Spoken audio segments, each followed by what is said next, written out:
जय हिंद। वेलकम आपका हमारे online platform learning with experience पे। तो हम पढ़ रहे हैं राजस्थान का इतिहास, राजस्थान का संपूर्ण इतिहास, एक तो नए जिलों के आधार पर और एकदम नए सिरे से पढ़ रहे हैं। अब नए सिरे से मतलब कि हम पढ़ रहे हैं कंप्लीट। कंप्लीट का मतलब एकदम शॉर्ट टर्म में, बिल्कुल डीपली, बिल्कुल कंप्लीट तरीके से। अब उसमें आप ये सोच सकते हैं कि जैसे एग्जाम में मान लो क्वेश्चन, तो बहुत रेयर चांस है कि राजस्थान के प्राचीन इतिहास में, जैसे कि हमारा पहला टॉपिक चल रहा है इतिहास के प्रमुख स्रोत, उसमें हम शिलालेख वगैरह जो पढ़ रहे हैं, तो बहुत रेयर चांस है कि इन तीनों चारों टॉपिकों को मिला के भी एक क्वेश्चन आ जाए, क्योंकि अधिकतर क्वेश्चन मॉडर्न हिस्ट्री से आए हैं। लेकिन दो चीज क्लियर कर लीजिए, हम पहले पढ़ा रहे हैं, हम जिस तरीके से पढ़ा रहे हैं ना, उसमें आपको सबसे पहली चीज है कि हम तो आपको कंप्लीट पढ़ाएंगे, मतलब जितना हो सके एग्जाम में, कोई सी भी एग्जाम में, चाहे एक छोटी एग्जाम हो चाहे बड़ी एग्जाम, तो कोई सी भी एग्जाम में अगर रेयर चांस है ना कि 100 में से 1% में आने का, 1% आने का चांस है उस टॉपिक से, तो हम उसको क्लियर करवाएंगे। वो हमारी जिम्मेदारी है आपको पढ़ाने की, ठीक है। और दूसरी चीज आपके लिए क्या, अब आप सोचोगे कि यार हम उस एक एक क्वेश्चन के लिए जो कि बहुत कम चांस है, उसके भी आने के बहुत कम चांस है, उसके लिए हम इतना सारा पढ़े, ऐसा नहीं है। उसके लिए हम क्या करा रहे हैं, आपको की पॉइंट तैयार करवा रहे हैं। शिलालेखों में लगभग 10 से 15 लाइनों के की पॉइंट करवाए होंगे हमने आपको।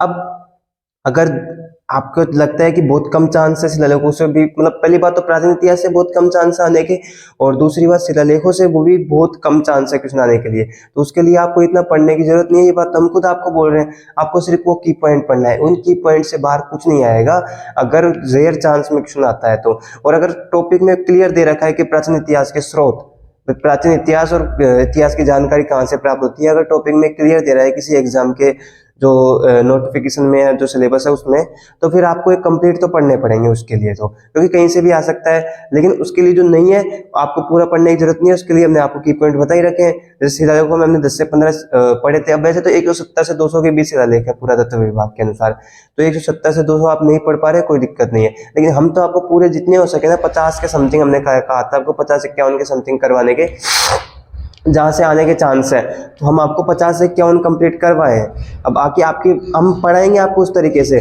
और दोनों तरीके हैं आपके लिए, तो उसके लिए की पॉइंट भी है भाई, शॉर्ट एंड उसके लिए आपको याद करना है तो, और बाकी ये है ही। अब आते हैं हमारे टॉपिक पे, राजस्थान के इतिहास के 3-4 पॉइंट, मतलब इतिहास के स्रोत को हम 3-4 भागों में जैसे डिवाइड करें, तो शिलालेख, अभिलेख, गुहा लेख, प्रशस्ति लेख हो गए, ठीक है, यूप स्तंभ लेख। उसके बाद में सेकंड पॉइंट पे हम बात करें तो जो फारसी लेख वगैरह ये हो गए। फिर इसको एक पार्ट में डिवाइड करके पढ़े, तो जैसे कि हमारे ताम्रपत्र या दानपत्र अभिलेख हो गए। एक पार्ट में और पढ़े तो सिक्के और बचे कुछ जैसे मृदभांड और अन्य। तो इस तरह 4-5 पॉइंट में इस तरह क्लियर होंगे। तो हमारा पहला पॉइंट हो चुका है, हमने शिलालेख पूरी तरह बात कर लिए। अब हम उसके बाद में फारसी लेख भी कर चुके, कुछ महत्वपूर्ण थे। अब ताम्रपत्र बात करते हैं। अब राजस्थान में ताम्रपत्र जो पुरातत्व विभाग के अनुसार देखेंगे तो लगभग 50 से 60 ताम्रपत्र है, जिससे हमें जानकारी मिलती है इतिहास के बारे में। तो 50 के 60 तो हम नहीं पढ़ रहे, तो उनमें से जो 20-21 हैं लगभग, तो 20 तक हम कराएंगे कंप्लीट आपको, ठीक है। 20 में से अधिकतर जो आने के क्वेश्चन आने के चांस है, उनमें से 20 में कराएंगे, और इनमें से भी कुछ की पॉइंट बनेगा ना किसी शिलालेख का, इंपॉर्टेंट की पॉइंट है।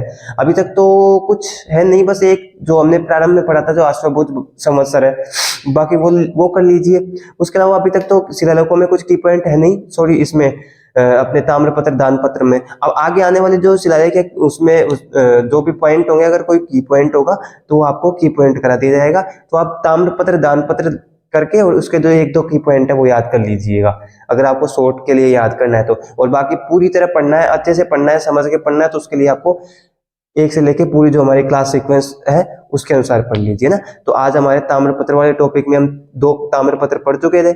अब आज तीसरे ताम्रपत्र की बात करते हैं, जो ब्रोच गुजर ताम्रपत्र है। तो आज जो थर्ड ताम्रपत्र है ना, ब्रोच गुजर का ताम्रपत्र, ब्रोच 978 ईस्वी का ब्रोच गुजर ताम्रपत्र। इससे कोई विशेष जानकारी तो मिलती नहीं है। एक तो ये ध्यान रखना, जो गुजर जाति है, गुजर कबीला है, पहले कबीले के रूप में जो गुजर जाति थी, जो कबीले के रूप में रहती थी, तो ये क्या थी, सप्त सैंधव प्रदेश से कहाँ तक चले गए थे, मतलब एक स्थान से दूसरे स्थान पर चले गए थे। कहाँ तक, सप्त सैंधव प्रदेश से गंगा कावेरी के मैदान तक। दूसरी चीज इसका की पॉइंट ये समझ लीजिए कि कनिंगम है, कनिंगम ने इस ताम्रपत्र से जानकारी मिलती है कि कनिंगम ने जो राजपूतों की उत्पत्ति है ना, यूची जाति से बताई गई है, ठीक है, जो भारत में कब आए थे, कनिष्क के काल में आए थे ना। तो एक तो ये ध्यान रखना, इसका 978 ईस्वी का है, 978 ईस्वी। और जानकारी क्या प्राप्त होती है इससे कि गुर्जर कबीले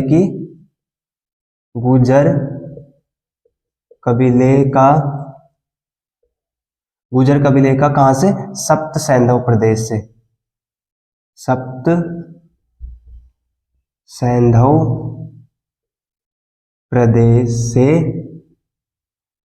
आगे बढ़कर कहां तक जाना, गंगा कावेरी मैदान तक, गंगा कावेरी मैदान तक जाना, इसकी जानकारी मिलती है। अब अधिकतर में भूदान की जानकारी मिलती है, लेकिन कुछ ताम्रपत्र उनमें ये सब जानकारी भी मिलती है ना, मैदान तक जाना। और दूसरा जो इंपॉर्टेंट है की पॉइंट आप समझ लीजिए, कौन सा, राजपूतों की उत्पत्ति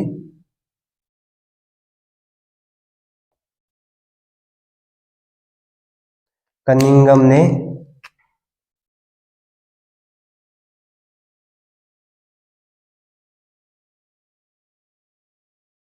राजपूतों की उत्पत्ति, ठीक है, ये की पॉइंट ही है। राजपूतों की उत्पत्ति कौन सी जाति से, यूची नामक जाति से, कौन सी, यूची। राजपूत जो नॉर्मल ये अपने वाले राजपूत ना, अभी राजपूत वंश है जिन्होंने शासन किया था उनकी है ना, यूची जाति से बताई है, ठीक है। कनिंघम ने राजपूतों की उत्पत्ति किससे, यूची जाति से बताई है, ठीक है। जो कहां से, कनिष्क के काल में भारत आए थे, जो कनिष्क के काल में भारत आया ना। कनिंघम ने राजपूतों की उत्पत्ति किससे बताई है, यूची जाति से ना। यूची कौन सी, कुषाण जाति है ना, कुषाण जाति, यूची जाति है ना, कुषाण जाति, इसका ध्यान रखना, ठीक है। इसके यही है,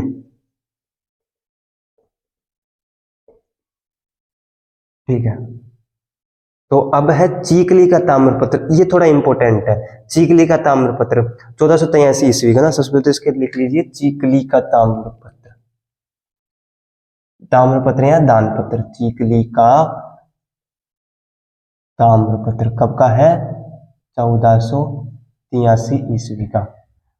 सबसे पहले तो एक पॉइंट, इसकी भाषा, हमने शुरू में बताया था कि भाषा संस्कृत और उसके बाद में जो स्थानीय भाषा थी ना, तो इसमें इसकी भाषा वागड़ी भाषा है, इसकी भाषा वागड़ी है, इस ताम्रपत्र की कौन सी भाषा है, वागड़ी। वागड़ी को क्या कहा जाता है, भीलों की प्रिय बोली, क्योंकि भीलों की प्रिय बोली किसे, वागड़ी को ना, ध्यान रखना। ये कल्चर का है, भीलों की प्रिय बोली।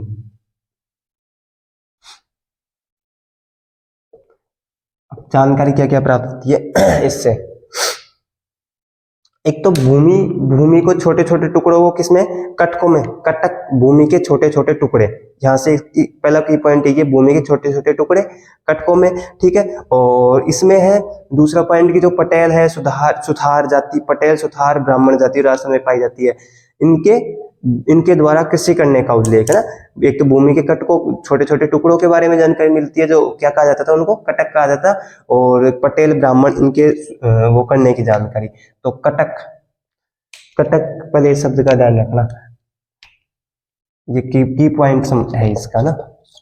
तो ये भी की पॉइंट हो सकता है कि चीकली ताम्रपत्र की भाषा, तो ऑप्शन में संस्कृत है, राजस्थानी बोल सकते हैं, मारवाड़ी बोल सकते हैं, मराठी बोल सकते हैं ना, तो ये ध्यान रखना, वागड़ी भाषा है। तो भूमि के छोटे छोटे टुकड़ों, भूमि के छोटे छोटे टुकड़ों को इसमें कटक में विभाजित करने का, कटक में विभाजित करने का, ठीक है, विभाजित करने का उल्लेख। एक तो ये जानकारी मिलती है भूमि के छोटे छोटे टुकड़ों को किसमें, कटक में, ठीक है। और दूसरी जो बताई थी क्या, कि पटेलों के, कोई की पॉइंट नहीं है, ध्यान रखना इसका, तो आपको नॉर्मली याद रखना है कि पटेल जाति, ब्राह्मण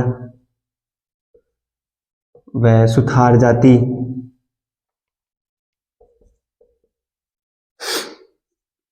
आदि के कृषि करने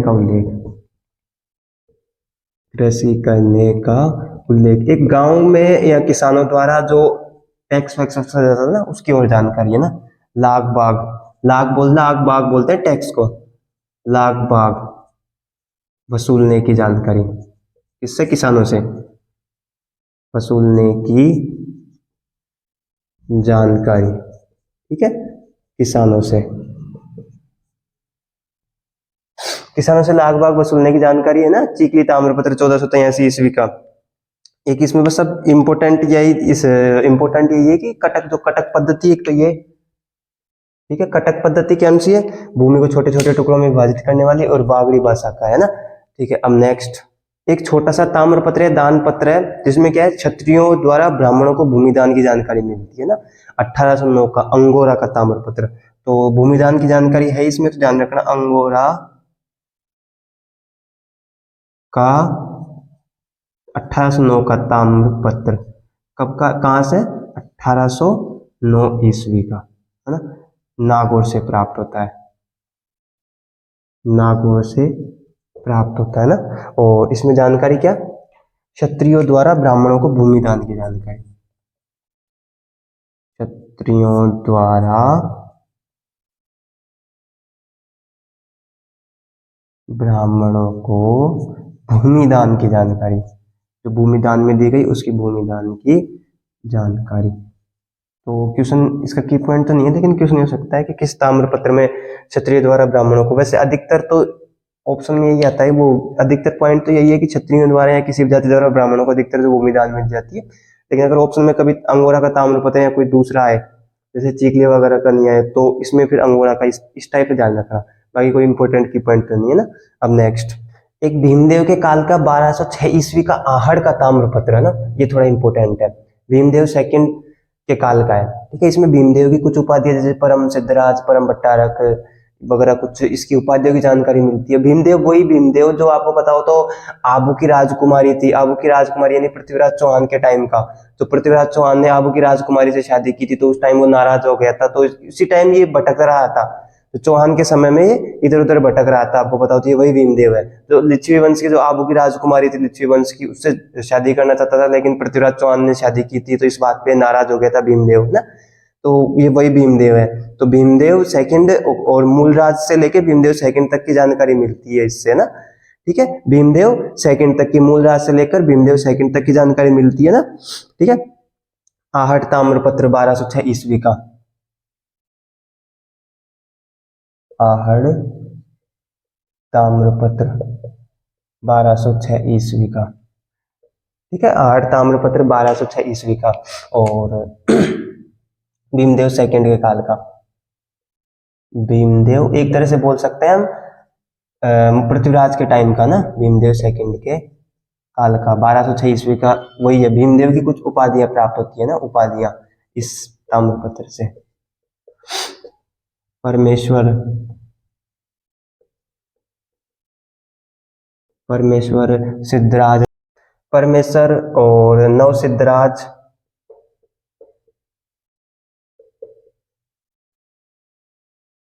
परम भट्टारक,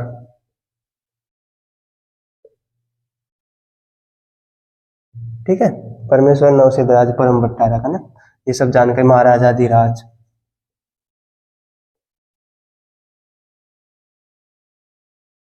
ये सब जानकारी मिलती है। और किसकी, एक तो वंशावली मिलती है मूलराज से लेकर, मूलराज से भीमदेव सेकंड तक की वंशावली। और जो रतिदेव था ना, रतिदेव, रतिदेव को कौन सा क्षेत्र? मेदपाट का, मेदपाट का वंशावली। और जो रविदेव, रविदेव को मेदपाट, मेदपाट क्षेत्र कौन सा था? मंडल, मंडल क्षेत्र का, जो मेवाड़ क्षेत्र का मंडल था ना, वहां पे ना मेदपाट क्षेत्र, कहा था ये? मेवाड़ का मंडल क्षेत्र, दान देने की जानकारी, ठीक है। भीमदेव सेकंड के काल का आहट ताम्रपत्र, ये भी थोड़ा इंपॉर्टेंट है, पर हम इसमें उपाधियां मिलती है कि जैसे कि भाई कोई सी भी उपाधि, जैसे नव सिद्धराज, तो भीमदेव सेकंड की नव सिद्धराज उपाधि किस ताम्रपत्र से, किस दानपत्र से प्राप्त होती है, तो आहड़ से 1206 ईस्वी का। और मूलराज से लेकर भीमदेव तक की पूरी वंशावली इसमें प्राप्त होती है। रविदेव को कौन सा क्षेत्र, मेवाड़, जो मेवाड़ का मंडल क्षेत्र है उसके दान देने की जानकारी प्राप्त होती है। ठीक है, 6 कंप्लीट। अब नेक्स्ट, तो अब एक ध्यान रखना, 1473 ईस्वी का ना पारसोली का ताम्रपत्र, पारसोली का 1473 ईस्वी का ताम्रपत्र, इससे जानकारी मिलती है क्या, एक तो ध्यान रखना ये शब्द है, इनको इंपोर्टेंट ही लिखना है। पीवल गोरमो मगरा, ठीक है, पीवल गोरमो मगरा, है ना। और एक और शब्द है, कौन सा रह गया, माल। पीवल गोरमो मगमा, ये क्या है, ये भूमि की किस्में, प्रकार है, मतलब भूमि किस तरह की होती है ना उस टाइम की, भू किस्में, इनकी जानकारी मिलती है। एक तो इम्पोर्टेंट की पॉइंट ये है, ये सबसे इम्पोर्टेंट ये जो ताम्रपत्रों में ना उसमें, ठीक है। पीवल गोरमो मगरा माल, महाराणा कौन से किसके समय का है, 1473 ईस्वी, मतलब रायमल के समय का, महाराणा रायमल के समय के, है ना, के समय का। इसमें इंपॉर्टेंट तो वही है। और एक 1473 यानी कि चित्तौड़ दुर्ग का द्वितीय शाखा, चित्तौड़ दुर्ग के द्वितीय शाखे की जानकारी 1473 ईस्वी के आसपास का सबसे इंपॉर्टेंट यही था, चित्तौड़ दुर्ग के सेकंड शाखे की, वह जौहर प्रथा की, वह जौहर प्रथा की जानकारी। बहुत सारी चीजें, शिलालेख, ताम्रपत्र, बहुत सारी चीजें जिनसे जानकारी मिलती है। जौहर प्रथा की जानकारी, है ना, ठीक है, इंपॉर्टेंट पॉइंट यही हो गया। ठीक है, चित्तौड़ दुर्ग के जौहर प्रथा की जानकारी मिलती है ना इसमें, ठीक है, जानकारी। और इनके लास्ट समाप्त करने की जानकारी ना, जौहर प्रथा को समाप्त करने की,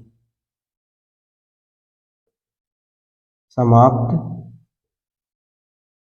करने की जानकारी ना, पारसोली का ताम्रपत्र 1473 ईस्वी का, पीवल गोरमो मगरमाल, ये सब क्या है, भूमि की किस्में, इनमें से कोई भी एक शब्द उठा के दे दिया तो ध्यान रखना, उसका की पॉइंट हो गया। और महाराणा रायमल के समय का है, चित्तौड़ दुर्ग का द्वितीय शाखा व जौहर प्रथा को समाप्त करने की जानकारी प्राप्त होती है। एक लावा ताम्रपत्र, जो लावा से प्राप्त होता है, इसलिए लावा ताम्रपत्र 1558 ईस्वी का, लावा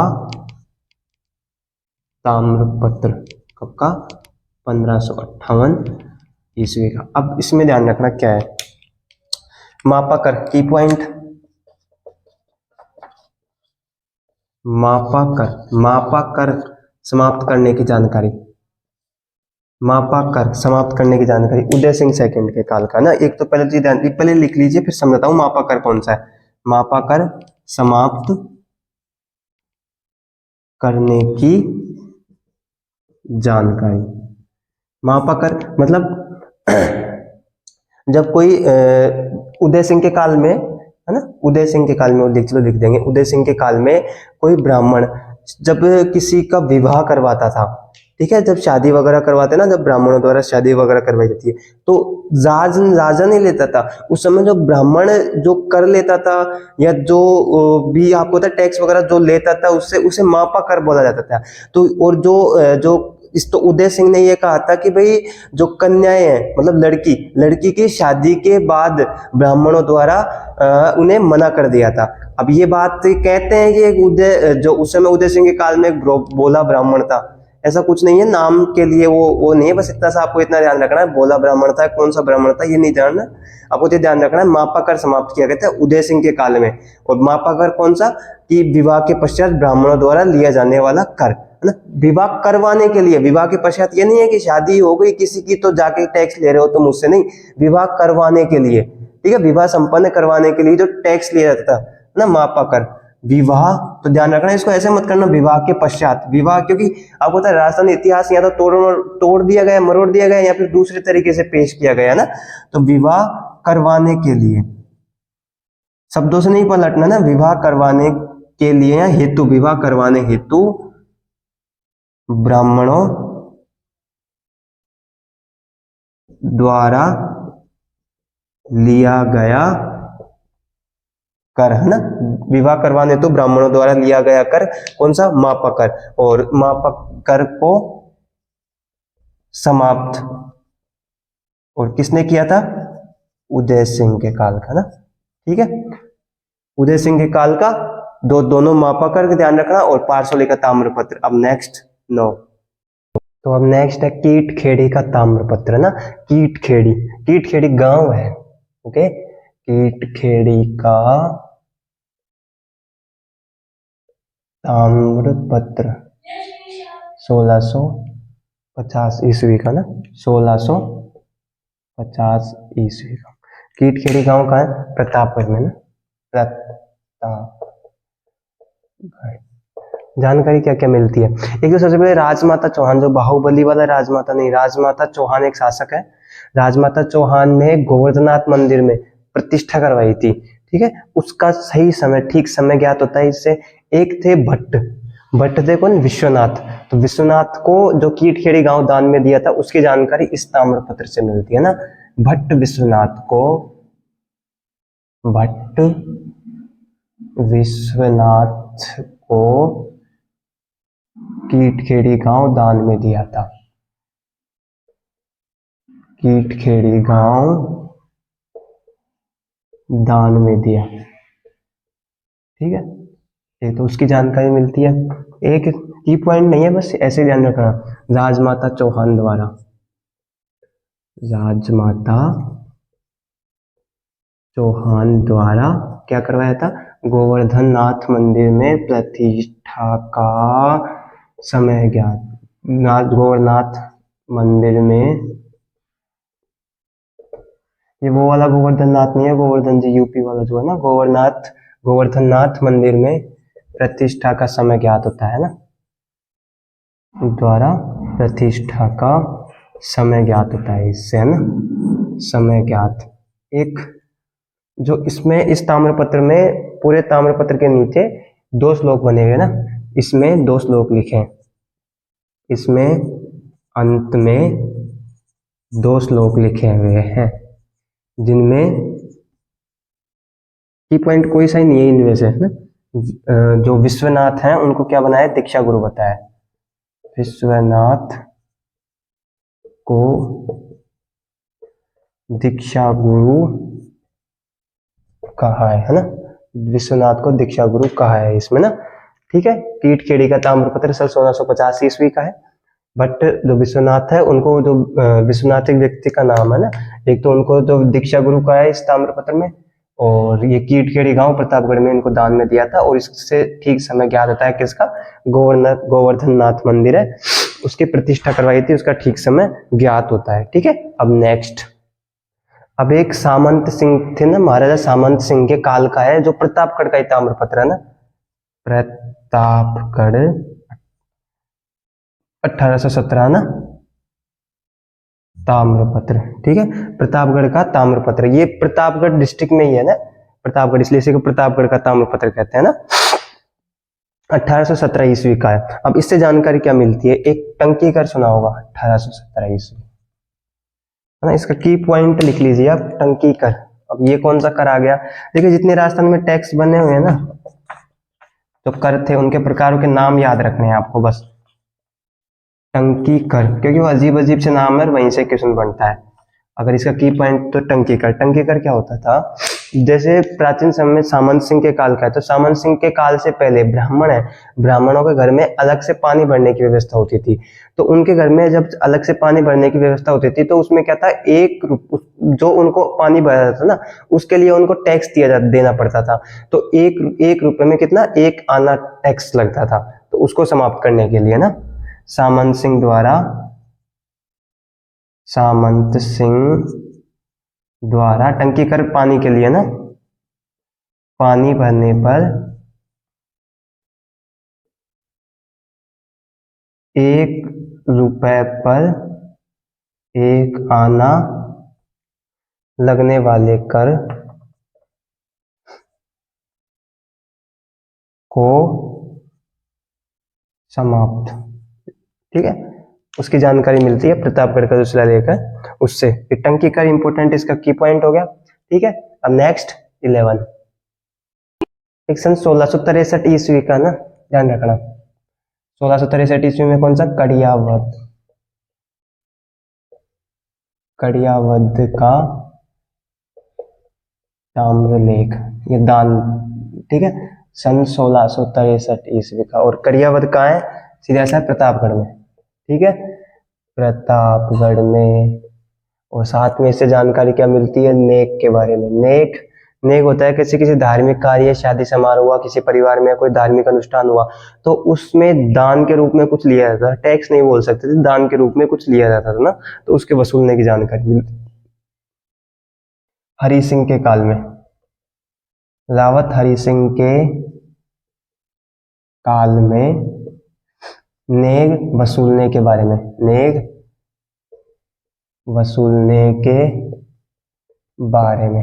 अब एक चीज ध्यान रखना, की पॉइंट नहीं, इंपोर्टेंट पॉइंट है, जो सूरजमल हुए थे ना, सूरजमल के समय नेग वसूलने की जो किसके द्वारा वसूला जाता था, कि चारण जाति के लोगों द्वारा ना, सूरजमल के समय, सूरजमल के समय नेग चारण जाति के द्वारा वसूला जाता था, है ना, ठीक है।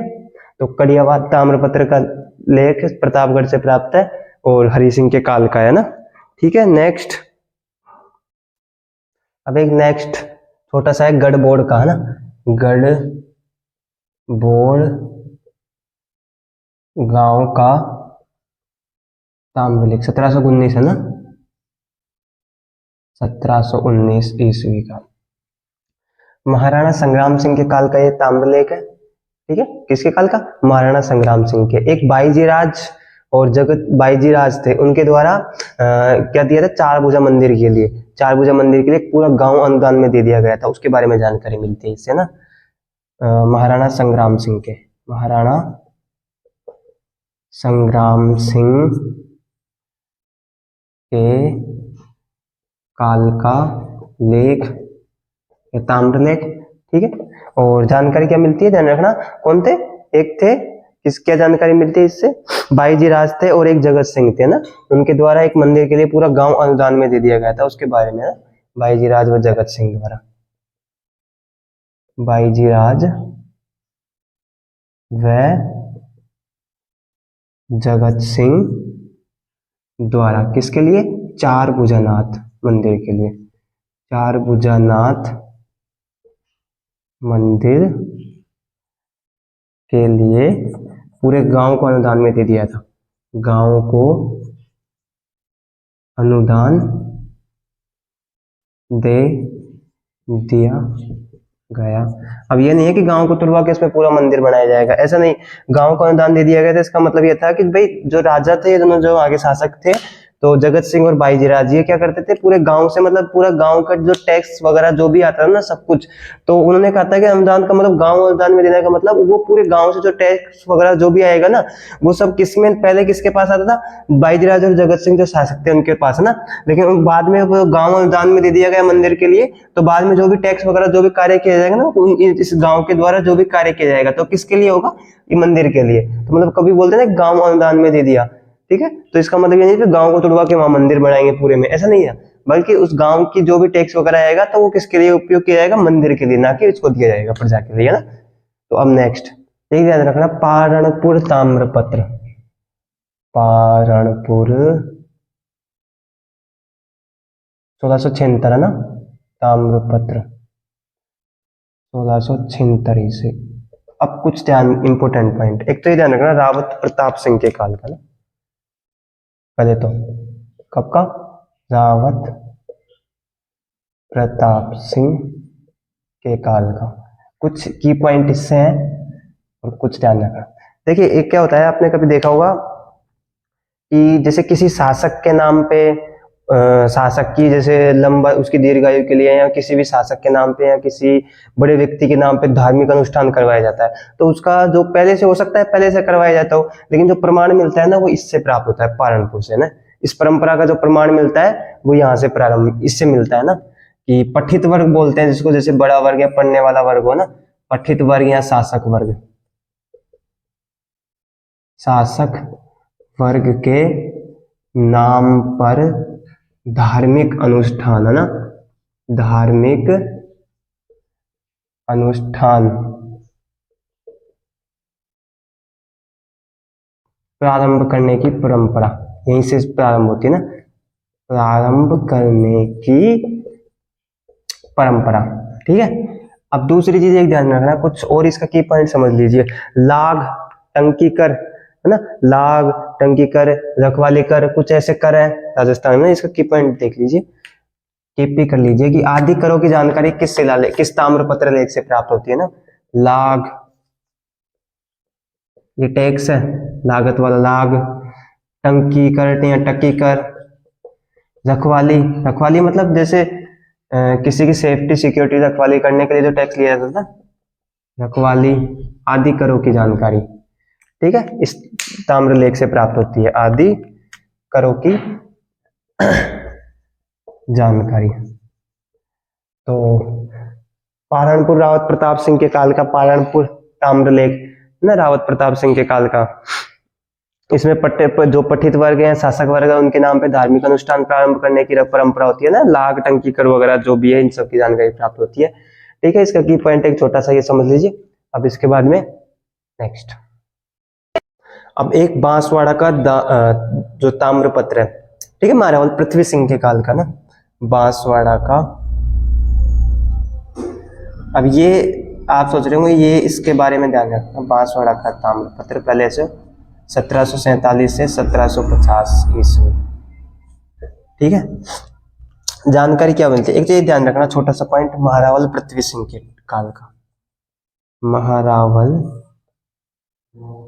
पृथ्वी सिंह के काल का की पॉइंट है, इंपोर्टेंट पॉइंट, कभी एग्जामिनर क्वेश्चन फंसा सकता है, तो इसमें से क्यों फंसा सकता है, देखिए, उज्जैन, उज्जैन का है एमपी में, उज्जैन की शिप्रा नदी पर एक रहट जो होती है, रहट पानी खींचने की, रहट दान में दी गई थी, उसके बारे में जानकारी देता है ये ताम्रपत्र ना। उज्जैन की शिप्रा नदी पे, नदी के तट पर ना, किसी को, किसको, वसीहा को एक रहट में दान दी थी, किसने, महारावल पृथ्वी सिंह ने। तो महारावल पृथ्वी सिंह ने कहां पे, उज्जैन के शिप्रा नदी के तट पर, शिप्रा तट पर वसीहा को, वसीहा एक व्यक्ति का नाम है, वसीहा को रहट दान में दी थी, दान देने का उल्लेख। अब क्या है, कई बार एग्जामिनर क्वेश्चन फंसा सकता है कि जैसे यहाँ पे बात तो उज्जैन, जो उज्जैन नदी के वहां की कर रहे हैं, और बांसवाड़ा का है ताम्रपत्र ना, तो इस वजह से कभी एग्जामिनर इसमें ये फैक्ट दे के उसके बाद में आपको बांसवाड़ा या फिर कोई दूसरा 3 अलग नाम दे, तो आप सोचो कि यार ये तो बात है एमपी की है, तो बांसवाड़ा का कोई लेना देना नहीं है, है ना। तो इस वजह से कभी क्या एग्जामिनर फंसाने के लिए कोई करे तो उसका ध्यान रखना, ये छोटा सा ना। ठीक है, अब 15 नंबर पे एक रंगीली ग्राम का ताम्रपत्र, इसमें कुछ वो तो नहीं है, रंगीली एक ग्राम, किसी व्यक्ति का नाम नहीं है, गांव है, 1656 ईस्वी का है, 1656 ईस्वी का, ठीक है, महाराजा राज सिंह के काल का, है ना, महाराजा, कुछ पॉइंट है इसके, 1-2 याद कर लेना, राज सिंह के काल का है, एक तो ये, एक ध्यान रखना कौन कौन सी, एक तो गंधर्व, पहले ध्यान रखो, गंधर्व मोहन, गंधर्व मोहन व्यक्ति का नाम है, को ये जो रंगीला का नाम है ना, ये दान में दिया गया था, उसका उल्लेख है ना, गंधर्व मोहन को रंगीला ग्राम दान देने का उल्लेख इससे मिलता है, ठीक है, रंगीली मोहन को गंधर्व ग्राम में वो दान में देने का उल्लेख मिलता है ना। एक इसमें एक छोटी सी जानकारी मिलती है, एक तो कौन कौन सी, एक तो टक्का लागत, है ना, एक टक्का लागत और एक खड़ लागत, दोनों के बारे में, दोनों की लागत में छूट देने की जानकारी मिलती है, किसके द्वारा, राज सिंह द्वारा ना, खड़ लागत व टक्का लागत में छूट देने की जानकारी, ठीक है, छूट देने की जानकारी आज कंप्लीट कराएंगे, ज्यादा नहीं है, इसके बाद में छोटे छोटे 5 और बचे, कुछ इंपॉर्टेंट बचेंगे, एक दो दिन को लास्ट में लेंगे, ठीक है। रंगीली ग्राम का ताम्रपत्र कोई की पॉइंट नहीं है, बस याद करने के लिए है ना। उसके बाद में ज्यादा नहीं, अब नेक्स्ट बात करते हैं हम डिगरोली वाला ना। अब एक 1648 ईस्वी का डिगरोल का ताम्रपत्र। डिगरोल या डोगरोल एक गांव है, 1648 ईस्वी, ठीक है। महाराणा जगत सिंह सेकंड, कौन, महाराणा जगत सिंह सेकंड के काल का, महाराणा जगत सिंह सेकंड के काल का। जानकारी क्या प्रदान होती है। महाराणा जगत सिंह द्वारा एक मोहनदास नाम का व्यक्ति था, मोहनदास करमचंद गांधी जी नहीं, मोहनदास नाम का एक व्यक्ति था, उसको परगना बोलते हैं। जैसे कि कोई बड़ा राज्य छोटे भाग में बटा होता है, फिर उससे छोटा जैसे बटा होता है, जैसे बड़ा राज्य था, ठीक है, बड़ा राज्य से परगना मतलब उससे छोटी जो विभाग हो सकता है उसको, है ना। तो आंगरिया जो परगना था, आंगरिया, आंगरिया परगना के जो गांव था, ये दान में देने का उल्लेख मिलता है। इसको, मोहनदास को, मोहनदास को आंगरिया परगने का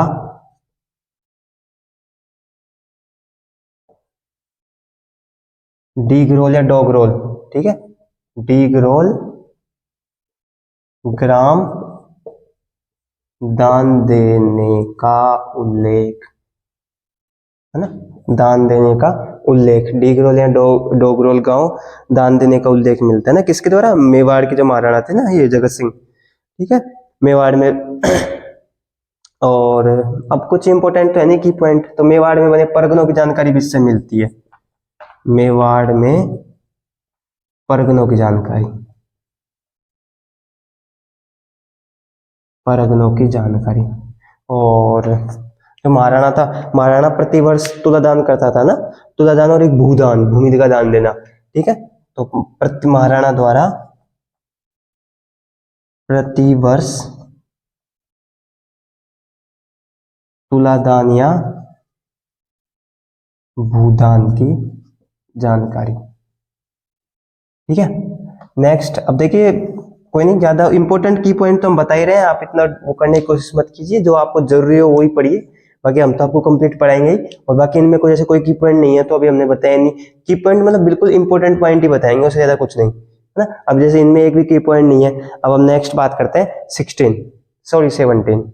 अब एक 1678 ईस्वी का राज सिंह का ताम्रपत्र ना, 1678 ईस्वी का राज सिंह के काल का है। तो राज थोड़ा इंपॉर्टेंट है, ये ध्यान रखना, राज सिंह का ताम्रपत्र 1678 ईस्वी। जानकारी क्या मिलती है, राज सिंह के काल का है, तो राज सिंह के काल में राजसमंद झील का निर्माण हुआ था। राजसमंद झील के निर्माण की पाल पर जो हमने पहले बात की थी, राजसमंद झील के निर्माण में राजसमंद पाल पर ये उत्कीर्ण है, एक पाल पर, तो वहां पे क्या जानकारी मिलती है, जो रानी थी बड़ी पंवार, रानी बड़ी पंवार द्वारा वेणा नागदा भूमि दान में ली थी, उसका उल्लेख मिलता है, ठीक है। राज सिंह के काल का, राज सिंह के काल, है ना, के काल का, राजसमंद झील की पाल पर, राजसमंद झील की पाल पर तुलादान के उपलक्ष्य में, तुलादान उपलक्ष्य में क्या था, रानी बड़ी पंवार द्वारा, रानी बड़ी पंवार द्वारा कौन सी भूमि, वेणा नागदा गांव, वेणा नागदा गांव दान में दिया, उसका उल्लेख मिलता है, ठीक है। राज सिंह के काल में रानी बड़ी पंवार द्वारा कौन सा गांव, वेणा नागदा गांव दान में दिया था, ठीक है, उसका उल्लेख मिलता है इस ताम्रलेख से, 1678 ईस्वी राज सिंह के ताम्रलेख के, ठीक है। अब एक छोटा सा बच्चा है 18 नंबर बेंगू, एक 1715 बेंगू का ताम्रपत्र, बेंगू किसान आंदोलन, सबसे प्राचीन किसान आंदोलन था ये, संग्राम सिंह सैकड़, ठीक है। बेंगू का ताम्रपत्र 1715 ईस्वी, ठीक है। इसमें क्या है, एक प्रहलाद नाम का व्यक्ति था, है ना। प्रहलाद नाम के व्यक्ति को जो संग्राम सिंह थे उन्होंने भूमि दान में दी थी, उसका जानकारी मिलती है। की पॉइंट नहीं है, पहले बोल रहा हूँ की पॉइंट नहीं है, बस इतना ध्यान रखना है। प्रहलाद नामक व्यक्ति को संग्राम सिंह सेकंड द्वारा, संग्राम सिंह सेकंड द्वारा भूदान का उल्लेख, है ना। इसमें खेतों के, हाँ इसका ध्यान रखना, खेतों के अलग अलग नाम बताए गए इस ताम्रलेख में ना। इसमें खेतों के अलग नाम, इसमें खेतों के अलग अलग नाम बताए हैं, जो क्या दर्शाते हैं, तत्कालीन भूमि व्यवस्था को, जो तत्कालीन भू व्यवस्था को, तत्कालीन भू व्यवस्था को दर्शाते हैं, ठीक है। इसमें खेतों के अलग अलग नाम जो है तो तत्कालीन भू व्यवस्था को दर्शाते हैं, ठीक है। बेंगू का ताम्रलेख, है ना।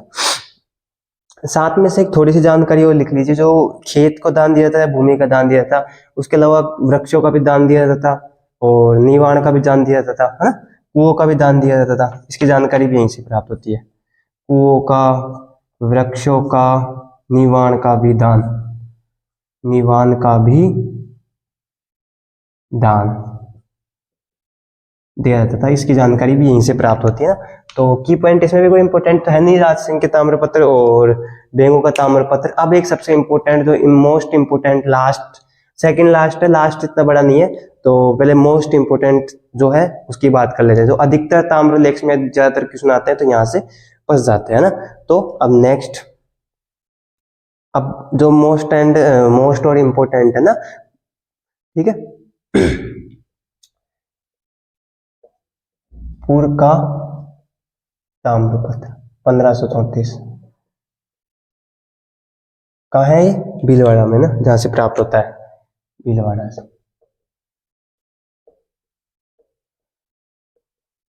एक तो इससे कई जानकारी मिलती है, बहादुर शाह द्वारा आक्रमण चित्तौड़ पे, उसकी जानकारी मिलती है, और चित्तौड़ में जो द्वितीय तृतीय शाखा हुआ था उसकी जानकारी मिलती है, ठीक है। और इससे कुछ और, जैसे कर्मावती के बारे में जानकारी मिलती है। तो अधिकतर जो जानकारी राजस्थान में सबसे इंपोर्टेंट है ना, पूर्व का ताम्रलेख, है ना। एक तो इसमें चित्तौड़ दुर्ग के द्वितीय तृतीय शाखे की जानकारी, चित्तौड़ दुर्ग के सेकंड व थर्ड, तृतीय लिखो, तृतीय शाखे की जानकारी, है ना, ठीक है। चित्तौड़ दुर्ग के द्वितीय व तृतीय शाखे की जानकारी प्राप्त होती है इससे ना, ठीक है। तृतीय, इसको तृतीय करना ना, संग्राम, ये एक तो ये विक्रमादित्य थे, राजा विक्रमादित्य के काल का है, काल का ताम्रलेख। इंपोर्टेंट, राजस्थान में जौहर प्रथा के बारे में जानकारी देने वाला ताम्रलेख यही है। जौहर प्रथा की जानकारी इसी से प्राप्त होती है, ठीक है। और जौहर प्रथा में जो रानी थी, रानी कर्मावती द्वारा, कर्मावती द्वारा जौहर करने से पूर्व, जौहर करने से पूर्व जो भूमि दान में दी गई थी उसका उल्लेख मिलता है ना, पूर्व दी गई भूमि दान का उल्लेख, भूमि दान का उल्लेख, ठीक है। चित्तौड़ के द्वितीय तृतीय शाखा के बारे में जानकारी मिलती है ना, ठीक है। रानी कर्मावती, आपको पता है हाडी रानी बोलते हैं इनको, हाडी रानी कर्मावती, है ना, ठीक है। और बस हाडी रानी कर्मावती ध्यान रखना, रानी कर्मावती, हाडी रानी बोलते हैं इनको। बहादुर शाह द्वारा जो चित्तौड़ पे आक्रमण किया था उसकी जानकारी, बहादुर शाह द्वारा चित्तौड़ आक्रमण की जानकारी, चित्तौड़ पर आक्रमण की जानकारी। ठीक है, अब ये हो गए। अब एक लास्ट 20वां है, वो छोटा सा है, इंपॉर्टेंट है, बस उसमें तो एक लाइन का फैक्ट है, उसके बाद में ये समाप्त, उसके बाद में हम नए टॉपिक पे जाएंगे। एक छोटा सा जो 20 है वो एक लाइन का, ये ध्यान रखना, ये भी इंपॉर्टेंट है, की पॉइंट समझ लीजिए, इंपॉर्टेंट समझ लीजिए। ढोल ताम्रपत्र, ढोल, अभी कभी आए ना कि क्या नाम है, ढोल ताम्रपत्र किस शासक के समय का है, या फिर राणा प्रताप के समय का कौन सा ताम्रपत्र है, तो मैंने जो महाराणा प्रताप था ना, राणा प्रताप के समय का। ठीक है, ढोल ताम्रपत्र कभी आए तो। अब कुछ ताम्रपत्र के बारे में कुछ बात रह गई, वो आपको एक बार बता देते हैं, उसके बाद में टॉपिक समाप्त। अब थोड़ा ध्यान रखना, ताम्रलेख में किसकी जानकारी मिलती थी, भूदान की, भूमिदान की। अब भूमि को मापा कैसे जाता था, प्राचीन समय में भूमि को मापा जाता था किसमें, हल व बीघा में। तो भू नाप की इकाई, भू नाप की इकाई, भू नाप की इकाई क्या है, एक तो होती है हल व एक होती है बीघा, है ना, एक हल व बीघा, कौन कौन सी, हल व बीघा। ठीक है, अब एक हल बराबर, एक हल बराबर कितने, 50 बीघा, और एक बीघा मतलब 25 से 40 बांस। एक हल बराबर कितने, 50 बीघा, एंड एक बीघा बराबर कितने, 25 से 40 बांस, 25 से 40 बांस। और ताम्रपत्र की जो आकृति मिलती है ना, वो ताम्रपत्र की आकृति, ताम्रपत्र की आकृति कितनी होती थी, 8/6 या 12/8। ठीक है, ये तो 8/6 में मिलती थी, 12/8 में ना। तो इस तरह ताम्रलेख समाप्त। अब इसमें जो इंपॉर्टेंट है एक दो, उसके हमने की पॉइंट बता दिए, आज शॉर्ट में याद करो तो की पॉइंट है ही। और अब नेक्स्ट हमारे जो इंपॉर्टेंट बचे ना, जो क्वेश्चन पहले आ चुका और अधिकतर आता है क्वेश्चन, वो सिक्कों से, सिक्कों के बाद में कुछ मृदभांड, और मृदभांड के बाद में थोड़ा बहुत कोई टॉपिक पड़ेगा। तो ये विस्तृत जो राजस्थान का संपूर्ण इतिहास पढ़ रहे हैं हम, विस्तृत राजस्थान का संपूर्ण इतिहास, उसका टॉपिक, पहला टॉपिक समाप्त, फिर हम दूसरे टॉपिक पे चलेंगे। ठीक है, हम मिलते हैं हमारी नेक्स्ट क्लास में, तब तक के लिए जय हिंद।